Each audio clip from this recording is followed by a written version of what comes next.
tudo sobre o caso. Quando vejo uma menina bonita andando na rua, uma parte de mim quer levá-la para casa, ser agradável e tratá-la bem. Já a outra parte se pergunta como a cabeça dela ficaria em um espeto. Como boa parte dos assassinos em série em todo o mundo, Edmund Emil Kemper III tinha, quando criança, problemas familiares. Passava todos os dias discutindo seriamente com a sua mãe. Ocorre que não eram meras discussões, senão humilhações proferidas por sua genitora. Seus pais se separaram quando Kemper tinha 9 anos, e a partir daí, uma longa sucessão de padrastos frequentaram a sua casa. Sentia, desde a separação, muita falta de seu pai. Fora isso, nunca se entendeu com as suas irmãs que, assim como a mãe, menosprezavam-no. Aliás, elas sentiam muito medo de Kemper e achavam-no bizarro. Isso tudo quando ainda criança, e você vai entender o porquê desse sentimento. Quando tinha aproximadamente 10 anos de idade, Edmund contou a uma de suas irmãs que estava apaixonado por uma professora do colégio. Até aí tudo bem. O problema foi a sua conclusão.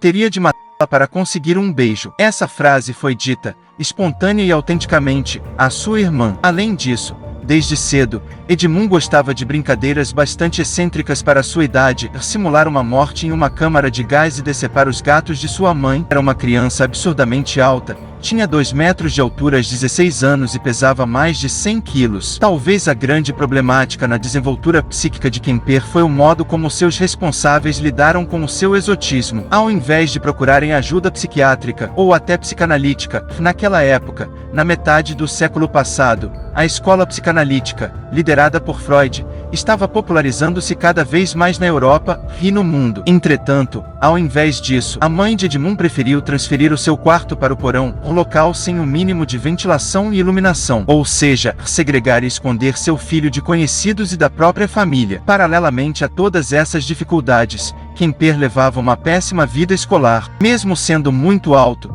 tinha muito medo de ser espancado e ridicularizado pelos colegas. Acabou sem amigos e sem uma pessoa com quem pudesse confiar. Diante do total descontrole frente ao filho, a mãe de Edmund decidiu delegar a responsabilidade da criação aos seus pais. Aos 15 anos, Kemper passou, então, a morar com seus avós em uma fazenda em North Fork, na Califórnia, bastante isolada da cidade. Passava o dia caçando animais pelos campos com o seu rifle, dado de presente por seu avô. Entretanto, tinha um péssimo relacionamento com a sua avó. Ela reclamava que ele ficava olhando fixa e ininterruptamente a ela, a ponto de assustá-la. Todavia, Edmund não a obedecia e também não entendia o motivo pelo qual deveria fazê-lo. Até que, em certa oportunidade, de saco cheio de não ser compreendido, por mais que, realmente, fosse muito difícil, resolveu atirar na cabeça de sua avó. Sem saber o que fazer com o seu avô, optou por ser mais prático, matá-lo também, por mais que gostasse dele. Acabou sendo diagnosticado,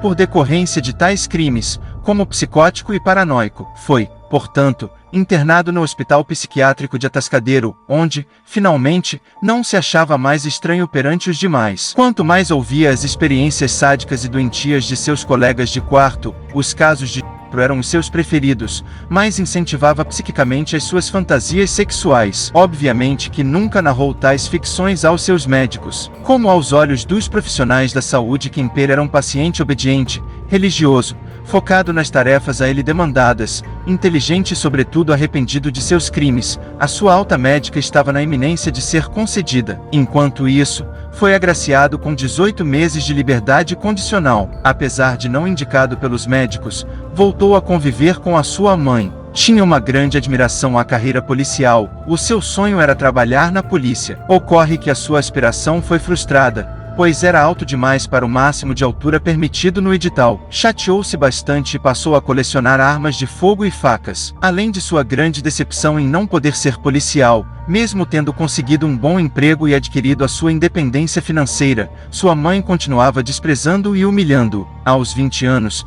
comprou um carro extremamente parecido com uma viatura de polícia e divertia-se dando caronas a jovens mulheres. Foi quando começou o massacre de colegiais. Para finalmente satisfazer as suas fantasias sexuais, Kemper armou todo o cenário para as futuras práticas delituosas. Retirou a antena do seu carro, impediu a abertura da porta do passageiro e armazenou sacos plásticos, cobertores e armas dentro do automóvel. Quando concedia carona a estudantes, Logo percebiam que o motorista fugia da rota desejada e, ao alertá-lo da desvirtuação da rota, Edmund sacava sua arma e exigia que nada mais fosse dito. Após chegar a um local afastado, normalmente matava sua vítima sufocando-a com um saco plástico, mediante inúmeras facadas ou com disparos de arma de fogo para, depois, transar com o cadáver. Posteriormente, levava os cadáveres para casa, a mesma da sua mãe, onde examinava-os e aprendia um pouco mais sobre a anatomia humana. Após a autópsia, enterrava os restos mortais. Não raras vezes,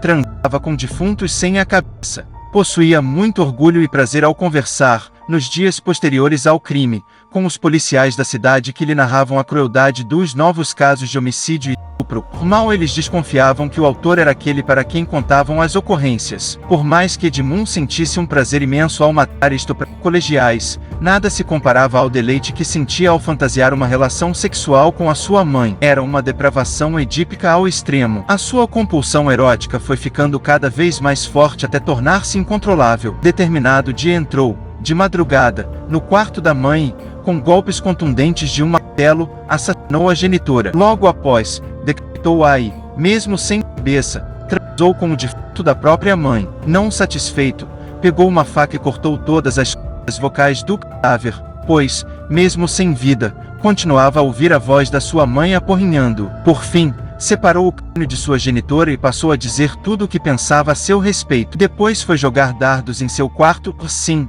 exatamente isso, foi friamente jogar dardos. Horas após o crime, decidiu convidar a melhor amiga da sua mãe para um jantar em sua casa. Ela, por mais que tenha estranhado, aceitou o convite. Foi uma péssima ideia. Ao chegar à residência de Edmund, este lhe assassinou mediante estrangulamento. Kemper estava em uma noite inspirada. No dia seguinte aos dois homicídios, em um domingo de Páscoa, Kemper acordou e viajou sem rumo temendo ser preso pela polícia. Entretanto, no decorrer da viagem, passou a gostar da ideia de ficar famoso por suas atrocidades, mas, ao ler os jornais locais, percebeu que não era tido como suspeito pela autoria de tais delitos. Decidiu, então, ligar para a polícia e confessá-los. Foi difícil os policiais acreditarem em Big Ed, como era chamado na polícia, pois todos lhe conheciam meramente como uma pessoa que sonhava em ser um policial. Mas, para a surpresa de todos, Ed Kemper não apenas confessou seus crimes, como também levou os policiais a todos os lugares que utilizou para se livrar dos corpos das vítimas. Com a confissão e a apresentação dos restos mortais das vítimas às autoridades policiais, restou à defesa pouco a alegar em juízo. Com esta perspectiva em mente, o advogado James Jackson, designado pela corte para atuar no caso, arrolou diversas testemunhas buscando provar a insanidade de Kemper. Contudo, durante as 3 semanas em que o julgamento foi realizado, nenhuma testemunha conseguiu convencer o júri da insanidade. A acusação foi exitosa e conseguiu rechaçar cada um dos todos os depoimentos fornecidos pelas testemunhas de defesa. A testemunha de acusação que mais causou impacto à tese defensiva foi o psiquiatra Dr. Joel Forte. O médico havia entrevistado Kemper no Hospital Psiquiátrico de Atascadero, oportunidade em que constatou a obsessão por sexo e violência. Acrescentou Forte que Edmund Kemper, caso fosse solto, mataria outra vez o mesmo tipo de vítima. Após 5 horas de deliberação, os jurados chegaram ao veredicto, considerando Ed Kemper culpado de assassinato em 1º grau nos 8 crimes imputados. Em sentença, foi condenado à prisão perpétua com possibilidade de condicional. Só escapou da pena de morte porque, na época, o estado da Califórnia havia abolido. Condenado, Kemper passou um breve período no California Medical Facility, uma instalação prisional localizada na cidade de Vacaville, no estado da Califórnia, Estados Unidos. Após, foi encarcerado definitivamente na prisão de segurança máxima de Folsom, onde permanece até os dias de hoje. Kemper concedeu diversas entrevistas desde que foi preso, sendo considerado por agentes do FBI como uma das mentes criminosas mais inteligentes já vistas. Seus diversos diálogos com o Bureau trouxeram contribuições para a compreensão da mente dos assassinos em série. Com um QI de 145, é também reconhecido pelos outros detentos como um serial killer genial. Na opinião de muitos, Ed Kemper jamais seria preso se não tivesse tomado, no passado, a decisão de confessar seus crimes para as autoridades policiais. Atualmente, com 67 anos de idade, é considerado um preso modelo, sem qualquer envolvimento com brigas ou discussões com outros detentos. Dentre as atividades que desempenha no presídio estão o agendamento de consulta com psiquiatras aos detentos, a tradução de livros para o braille e a confecção de copos de cerâmica. Em sua última audiência junto ao Conselho de Liberdade Condicional, Kemper se recusou a comparecer e pediu que seu defensor, Scott Curry, fosse em seu lugar e dirigisse algumas palavras aos membros. Ao comparecer à audiência, o advogado assim se pronunciou. Seu sentimento é de que ninguém jamais vai deixá-lo sair daqui, e ele está feliz. Ele apenas está feliz com sua vida na prisão. A história de Ed Kemper saiu na série Mindhunter que você encontra na Netflix. Mindhunter é uma série interessantíssima sobre famosos acontecimentos durante investigações do FBI em relação aos serial killers nos Estados Unidos, e conta a história de como as autoridades desenvolveram maneiras psicológicas de estudar esses criminosos. Ed Kemper ajuda o FBI a solucionar casos e a desvendar a mente de serial killers. Deixe nos comentários se você conhecia esse caso. Não deixe de se inscrever no canal e deixe seu like.